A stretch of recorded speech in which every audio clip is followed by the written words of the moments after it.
Alexis and our Turkey spokesperson Olivia. My name is Lindsay and we're going to be discussing the emic and etic viewpoint of Turkey and the healthcare system. Can either of you tell a significant historical event about Turkey? During the First World War, there was genocide of the Christian people, which included Aramean people. A lot of the population was killed, culture was lost, and the government still doesn't acknowledge that it happened. And Turkey has had some issues with religious freedom in the past and still current to this day. Would either of you care to elaborate on that? Around 99.8% of people who live in Turkey are Muslim.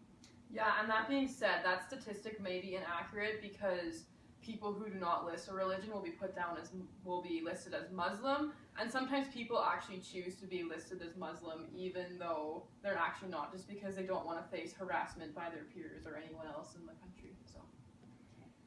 And I realize it is a sensitive topic to discuss the military and political Islam, and I understand that you can be penalized by being prosecuted.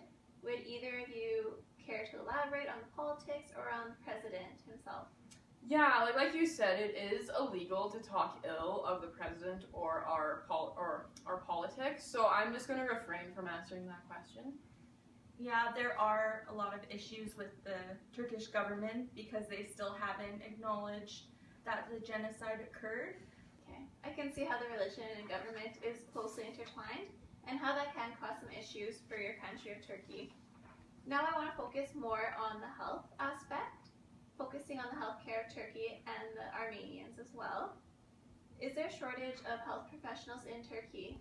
We have less numbers than developed countries. There are 1.2 doctors per 1,000 people in Turkey, which is significantly low to Canada and the US.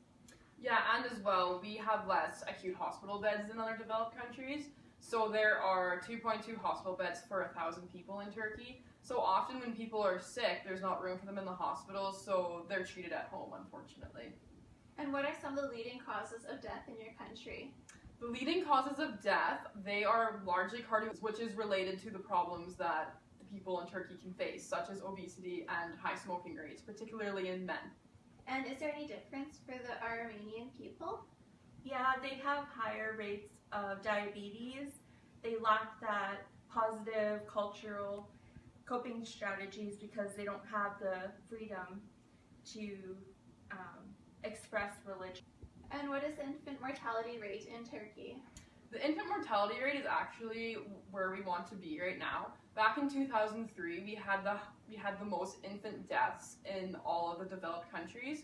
So in order to meet with the Millennium Development Goals of maternal and infant health, the Turkish government implemented a program where anyone under the age of 18 got free healthcare, which include mothers and their babies. And so now the leading causes of death are things like prematurity and congenital anomalies, which is something that we can't control.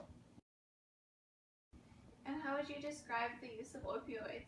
Turkey is one of the main opioid producers, which leads to many people suffering with opioid addictions, which is why the government maintains control over legal poppy production. So now I want to talk about the Syrian refugees. I understand that they are a close neighbor of Turkey, and I'm curious to see how it affects their health. Well, Turkey has put in 3 million Syrian refugees, and that is a lot of people for our country. And so with the Syrian refugees coming in, they bring in all their problems too from their country, right? We have been very fortunate as a country that the World Health Organization has helped us with providing medical assistance such as drugs and personnel and supplies, and we're very fortunate that we can host these people. And are the refugee families, are they able to find work in Turkey? It has been very difficult for them to find work.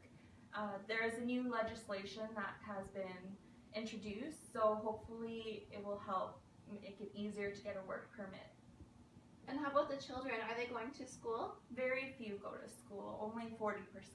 And that's all we have. Our time is running up, so thank you very much for joining us.